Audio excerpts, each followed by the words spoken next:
What if Mosasaurus was dropped in Mariana Trench? First off, this is a 30 tons marine reptiles. And by reaching 100 meters depths, he will discover orcas, the apex predators, and 500 meters below, it will reach the part where blue whales live. And at 1,000 meters, he will discover giant squids that are out of human sights.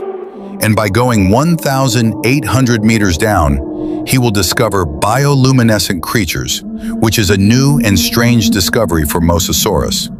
In 2,500 meters, he will discover more strange creatures which are bioluminescent. And suddenly Mosasaurus hears a thunderous roar in the darkest part of Mariana Trench. And suddenly a giant leviathan emerges and eats the Mosasaurus.